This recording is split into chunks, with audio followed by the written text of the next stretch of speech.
It is Part 64 Guy, and today we're going to remedy a little problem that we have here. Notice, one blind is missing. That's because the old one broke. So, this guy's gone. We're going to put a new one up. First step is to remove the mounts from the old blinds since the new ones are different. Okay. The replacement blinds come with a template, instructions, the tilt wand, and hardware, 2 brackets and screws. On this one, notice that it is cordless. The old style had the long cords.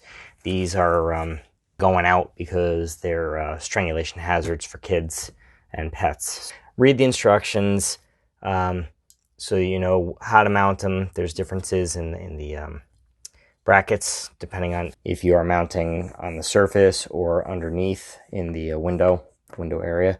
So make sure you know which way you're going first. So we are going to be using the inside or ceiling mount method.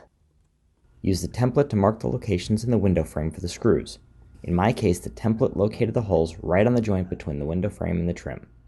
Studying the bracket in place shows that the holes could be moved closer to the window to keep the screws away from that joint. Once marked, drill the holes to accept the screws.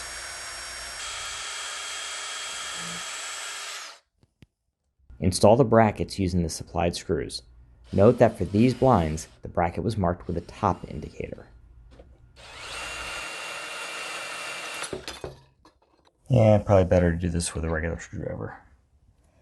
But I'm lazy. Actually, you know what? I know what I can do. Slide this guy out more. Work smart, not hard.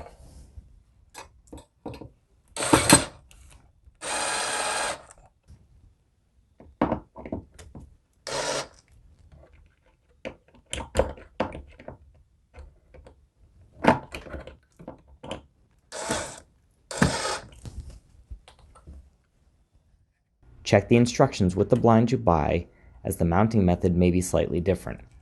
For these, the next step is to align the new blinds so they are centered, catch one edge on the bracket, and snap it into place.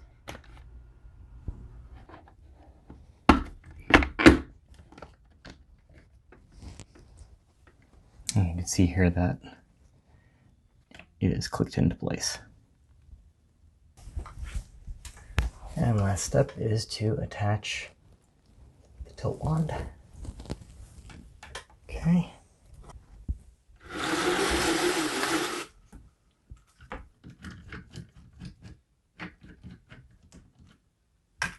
All right, all set.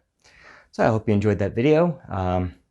As you can see, some of these projects are pretty easy if you just read the instructions and a couple of basic tools. This one actually, just a drill and a screwdriver is really all you need to install these. So it's pretty easy. So if you need to do it, you should be able to handle it. As always, if you like what you see, hit that subscribe button, hit that like button, and you can watch all my other videos as I put them out. Thank you so much again for watching. This is Part 64 Guy. See you later.